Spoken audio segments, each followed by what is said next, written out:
artificial intelligence is transforming the entire world around us. Take any big business and I can assure you they're using some sort of AI to run their business or to improve efficiency. Now, the question isn't whether or not we should be using AI, but instead, whether or not you'll capitalize on the AI revolution or get left behind. Now, a lot of people today are complaining about how AI is going to take over the world or it's going to take over my job, but that may not even be a problem if we can learn how to get to the right side of AI and leverage it to our advantage, which is exactly what all these big companies are doing. Now, let me give you some examples of these kind of big companies. First off, you have Google with their advanced search engine. Now, they actually do use AI to optimize the search engine results so that you get the best results based off what you were searching for. Then you have Tesla. Tesla's entire business model is based off of AI. Because, for example, their autonomous self-driving cars, they have to use advanced AI algorithms to look at different pedestrians, make sure that they're not going to crash, and find the most optimal route. And even Facebook, or now it's called Meta, they also use AI for content moderation, which is detecting and removing harmful posts or content. They also do the same thing as Google, in which they optimize the feed for the best possible results for their users, as is Instagram, being owned by Meta. Now, those were examples of companies that do use AI in their backend, but there are other companies whose entire functionality is based off of AI and getting the input from the user and the output from the AI. For example, you take OpenAI with their products like DALL-E and ChatGPT. That would be a prime example of that, getting input from the user and output by the AI. But you also have Google AI, like for example Google Assistant, which takes in voice data, uses its Google AI, and then gives you an output that'll also help you improve your productivity. Now, along with these, thousands of other businesses are doing the same exact thing, leveraging AI to their advantage to capitalize the amount of productivity they can get done with the accuracy of an AI, which is higher than a human, in a fraction of the amount of time that a human would take to do the same exact tasks. So why wouldn't we use AI-assisted applications?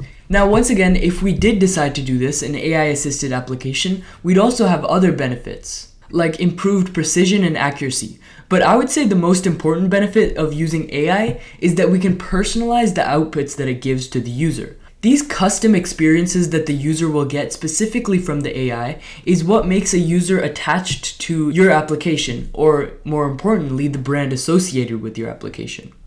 This is so powerful because AI can take in custom inputs from the users and then generate a custom and personalized experience for the user based off of their pre-trained data and what the user gave them, combining it to give them a seamless experience that's custom tailored for the user themselves, which makes them like the application more. Now, of course, AI has many different use cases in different applications, like for example, creating generative content, automating repetitive processes, or most importantly, creating custom experiences for users. Now, that last one is what we're going to be doing today. By creating an AI application that will get the custom input of the user, combine it with a pre-trained prompt for ChatGPT, and then combine that to create a seamless and personalized output for the user to use. Now, you can do this kind of thing in many different AI applications, and people have already done it. But in this case, for today's video, I'm going to be creating an application that's essentially it's a virtual tutor, which will take in your inputs of what topic you want to learn and maybe your difficulty level, and then it'll generate a custom study guide for you within seconds, all created by AI. And it's personalized based off of what you already know of the subject and what subject you want to learn. Now, in today's demo, we're going to be doing something like this. We're going to be creating an application where it'll take in your preferred topic or subject, your experience in the subject, and maybe anything you've learned previously in the subject. It'll take all of those data points and generate a personalized study guide and show it on the screen, as shown below. So, let's get straight into making this kind of AI application so that we can give personalized experiences to users. So I'm going to start off here in Visual Studio Code, which is the code editor that I choose to use. And I already have a folder open here called Virtual Tutor. You can really call it whatever you want, but the important thing is we have two folders within it, Public and Views. Now, to actually start this, I'm going to be making this application in Node.js, which is a common programming language I like to use. So to start using it in Node.js, first off, we're going to have to initiate an application. I'm going to do that by going to terminal, and inside my terminal, I'm going to go into the directory that my code is in, which in this case is virtual tutor. So now I'll type in npm init, which initializes a project for us. And then I'm just going to hit enter, which gives us all the default configurations. So hit enter, and then is this okay? I'm going to say yes. And then after that, it'll create this Node.js application for us. So I'm just going to hit clear now. And then as you can see, it created a package.json. This is what's going to hold all of our packages for whenever we start coding.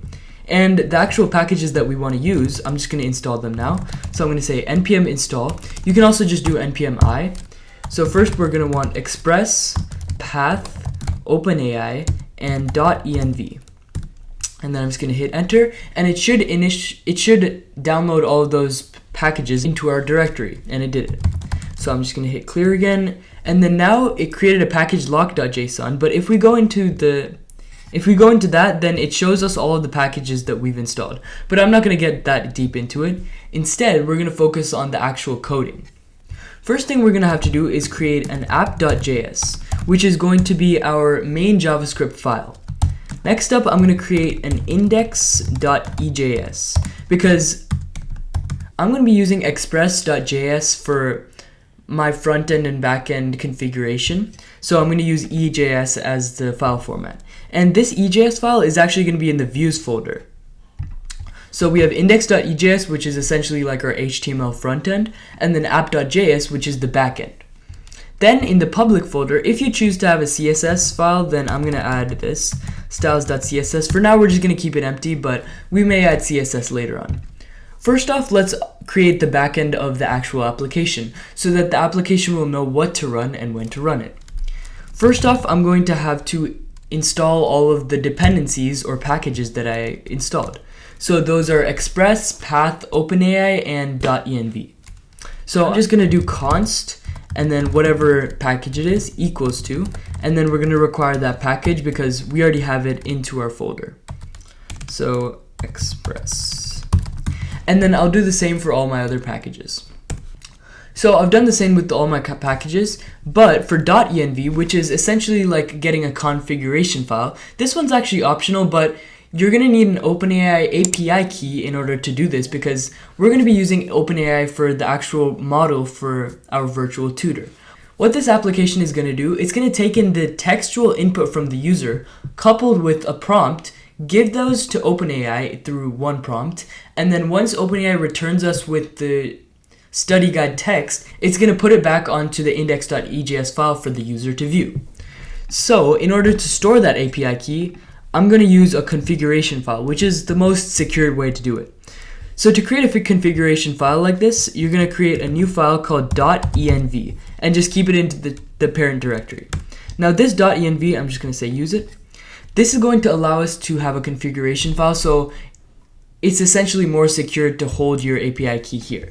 Now for my .env file, it's going to look like this. OpenAI API key equals to, and then whatever your API key is. I'll add that in later, but this is where you'd add it.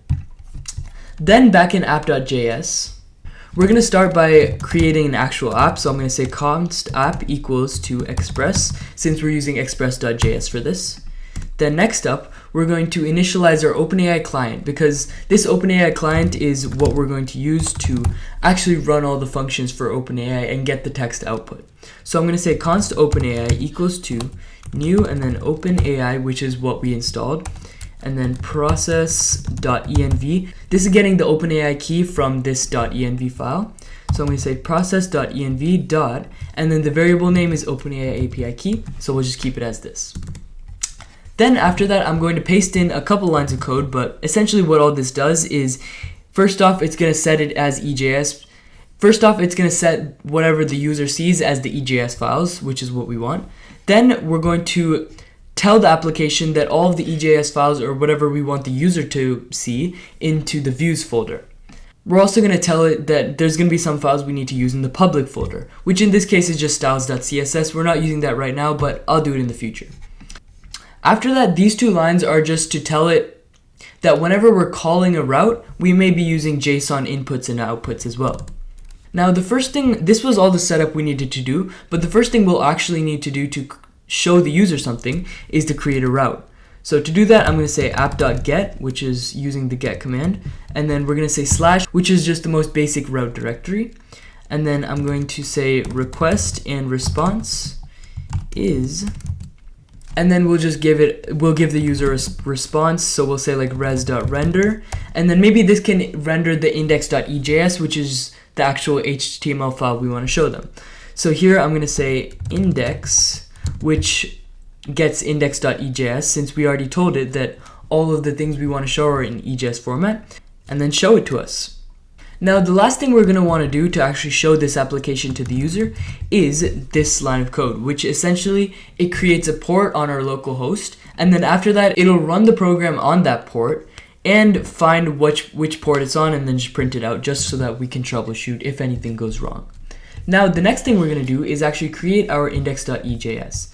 So essentially it's just going to be a basic HTML form, which is going to ask which subject they want to learn about, the level they're at, and maybe even like their prior experience or whatever they already know, and then a submit button. Those 4 elements are going to be the bulk of our form here. So we're just going to start by doing doc type HTML, and then we'll have the HTML tag. Inside of that, I'll do the head tag. I'm going a little fast, but this is just because it's basic HTML. You can even get it from like a Bootstrap template if you want to make it look nicer or implement other elements into it. But yeah, this is basically what it's going to be. So title, let's say like Rishabh's virtual tutor. And then here's where you would put a style sheet if you had one. Let's just do it right now. We'll say /style.css. That's the actual get the styles.css. And then we'll have a body tag, not b, body tag. Inside of that body, let's make a div here, just to hold everything. Say class equals container, and then inside of that, let's just make it look nice. We'll say Rishabh's virtual tutor, and then here's where we start the form.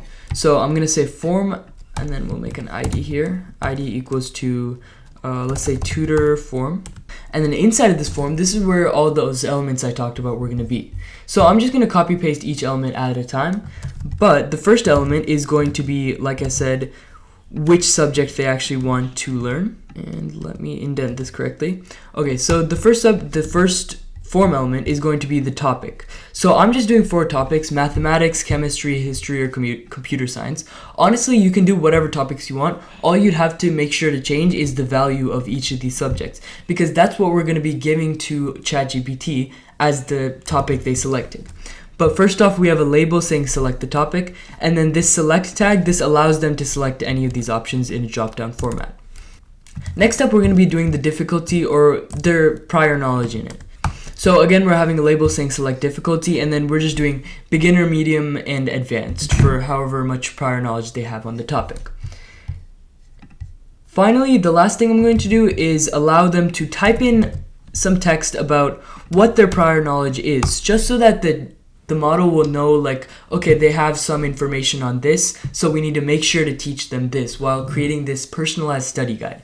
Because one thing I've learned, especially in school, is that you don't want to restudy things that you already know. So this is going to be important for the GPT to create our personalized study guide. So again, we have a label saying describe your prior knowledge, and then it just allows us to type in 4 rows of however much we know. Finally, we're going to need a submit button that actually generates the study guide. So let's put that in here. Button type is submit, and then it says generate study guide. So now that we've created this basic form that will ask us little things, let's actually run this. Although right now it doesn't have any actual functionality, if you click the submit button, nothing's going to happen. We're going to have to add that later, but let's just run that. So I'm going to type in node app.js here to actually run it, and then it says server is running on port 3000. So we'll go to Chrome and then type in localhost 3000. So yeah, it created our form for us. So we can select the topic, select the difficulty, and then type in our prior knowledge. If we hit generate, obviously nothing happens, but it does create a post request here.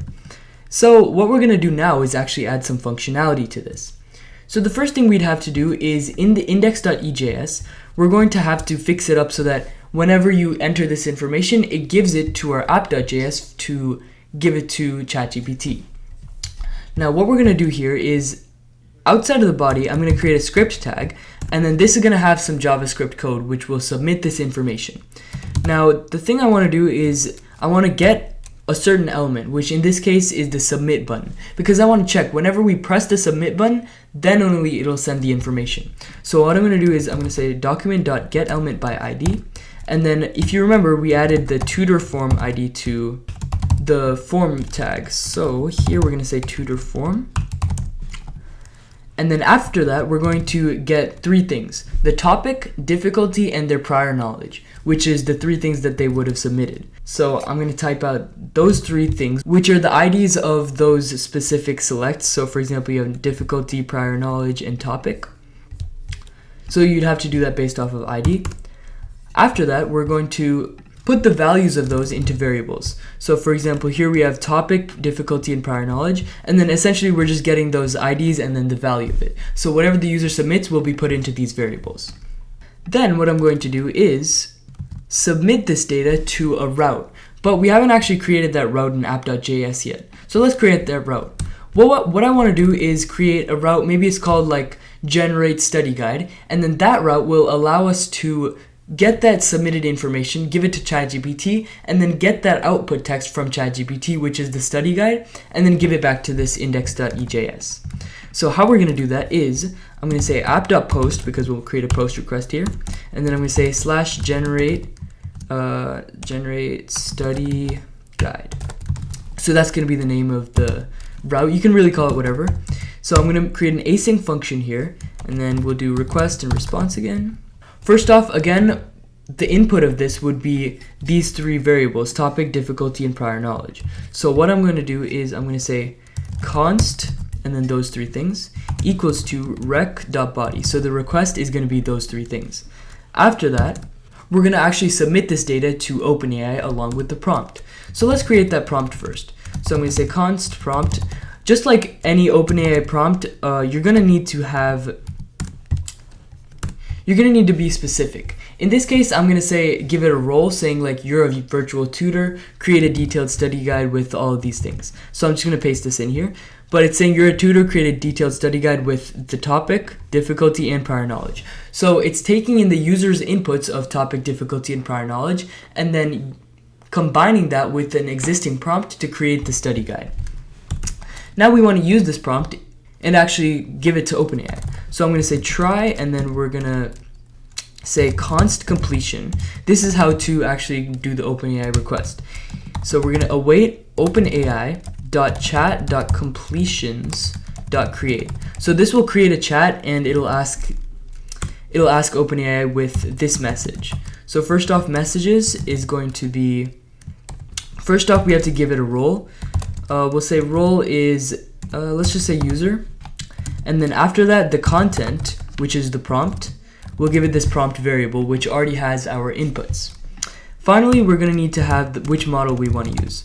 Of course, depending on what plan you have in OpenAI, you can do a different model, but I'm just going to say GPT 3.5 Turbo. And we need a comma here, and then yeah. So this completion variable, this will allow us to get the OpenAI response. Now we're going to want to give this back to the index.ejs. First thing we're going to do is put that into a variable. So let's say const study guide is equal to completion, which is our variable, dot choices. So we have to index out that data. We have to index out just the text from all that data that gives back.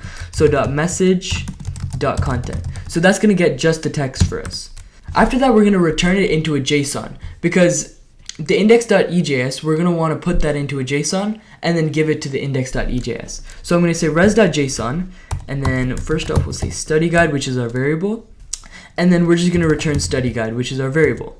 Now, since we're using a try catch just to handle any errors gracefully, let's handle the actual, if there's an error, we'll handle whatever happens next. So if we catch any sort of error, then first off we'll put console.error, and then let's just say like error generating the output, and then we'll say res.json, we'll just return whatever it has.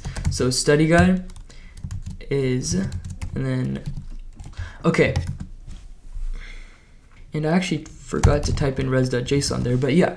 Okay, so now that we've created this app.post generate study guide route, we can tell the index.ejs, whenever you get these three variables from the form, we're going to call this route to actually generate the study guide and then get the text back. So let's do that. In index.ejs, now after we have these three variables figured out, once again, I'm going to use a try here. So I'm going to say try and then const response. I'm going to create a response and then we're going to call that route. So I'm going to say await fetch, and then we want to call the route of generate study guide,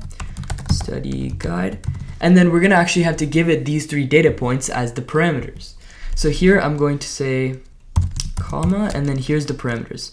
So first off, the method is post, and then as for the parameters, I'll just copy paste it in, but essentially the method we want to provide is the post method, and then for the actual body of the parameters, it's going to be those three variables, which is topic, difficulty, and prior knowledge. And then after that, it should get the response of generate study guide, which is that generated study guide. So then what we're going to want to do is get that JSON, which is, I'm going to say const data equals await response.json, because that's the JSON output, which has the study guide. And then after that, we have the data of the study guide into that variable, so we're going to want to put it onto the actual EJS file. So what I'm going to do here is, after the form, maybe let's create like a little div tag, and then that div tag, that'll be our actual study guide. So I'm going to give it an ID here, let's say study guide. Now we're going to want to put this data variable, whatever the value of that is, we're going to want to put it onto the div tag. So how I'm going to do that is document.getElementById, which is study guide. This is that div tag, and then we're going to change the inner text to data.studyguide. So it's essentially going to get the end study guide and then put it into this div tag. And then finally, we're going to catch any errors that come up. Okay, so now we have everything set up to actually create a successful virtual study guide powered by AI. And there's actually one last thing we have to do. We don't really need this in the getElementById, but we do need to check whenever the form is submitted. So I'm going to add this last piece of code, which is add event listener. So whenever the user submits the form, then it's going to do all this code. And then we can actually just close that out right here. Now it's ready to run. So I'm just going to hit app.js, nodeapp.js, and then go to our form again, and then reload the page. Alright, so yeah, it shows us this little form here, and now if I select just random data, let's say I'm studying for the AP World History test. So let's say I'm intermediate, I studied in AP World class and want to study for the AP World History test. This is something that I would have definitely liked to use during the AP tests. So if I hit generate study guide, it's going to send all this data of my topic, intermediate difficulty, and my prior knowledge to GPT, and then get back the actual data. So yeah, it gives us this whole study guide for AP World History. What to study, it's giving us all the units and things I need to study, tips and key topics, and then it gives me some other tips. So yeah, it generates a whole study guide based off of the data that we used. This is a prime example of an AI-assisted application because it's personalizing the content based off of what I created or what I wanted to use. Now, we have made a functional application, but it's not exactly too complex because honestly, people could argue that this is just a repackaged version of GPT because honestly, it is technically. But the difference is the branding of Rishabh's virtual tutor and one more thing, which is our prompt. The prompt that we give to the AI is key because that's the secret sauce of how we can get the perfect study guide. Not everyone would know the perfect prompt, but if we engineer this prompt right here, you are a virtual tutor, if we engineer it perfectly, then we can get the best prompt to essentially make the best study guide generator. And that's what I'm going to do. So I'm going to paste in this other prompt that I created, which is a lot more detailed, and it essentially tells us what exactly to create for the study guide. Now, this is going to allow this application to be a lot more complex and a lot better. Now, the last thing I'm going to do is add CSS because right now, the UI is not cutting it for this application. So let's add it into styles.css, which right now is empty. I'm just going to copy and paste some CSS right here. By the way, all this code and the CSS is included in the description down below, which has a GitHub link. And if you use this code or liked the code, please start the repository. It helps me out a lot, or even like the video. So I've updated the CSS here and the app.js and reloaded the page. Immediately it gives us this really nice looking UI. I personally love the UI a lot, but since we changed up the app.js as well with the prompt, we're gonna have to restart the server. So it's restarted, and then we're gonna reload this again. Now this is the final application. So let's say I'm studying for AP Pre-Calc. I'm gonna say mathematics, maybe intermediate. I've taken all the math classes up to pre-calculus, and I am studying for AP Pre-Cal test. Now if I generate the study guide, it should give me tips based off of the specific data I gave it, because that's exactly what makes an AI assisted application. Now, study guide for intermediate mathematics learners, essential concepts, structured study plan, hardest concepts, strategies to overcome the challenges, examples. It gives us a whole study guide here. It even gives us, personally I think this is the most important, recommended resources. So it gives us books, online courses, videos, and forums. That's really great because now this study guide can actually be used to really study for this test, all generated by AI. This is an example of a AI-assisted application, Rishabh's Virtual Tutor, which takes in the custom inputs of the topic, difficulty, and your prior knowledge, uses those inputs along with AI to generate a personalized output, which is the study guide, and gives it to the user in a really nice branded way. Now, like I said earlier, this isn't the only way you can make AI applications. There's millions of ideas you can have for an AI application, but this is how to do it. I'm really glad you guys came along with me on this journey to create this entire application front to end of Rishabh's Virtual Tutor. And yeah, hope you like it. Thanks very much for watching. If y'all had any doubts, please comment down below. I'd love to help you out if you're stuck with any AI application questions or issues. Please like, subscribe, all that jazz. Until then, you can learn anything.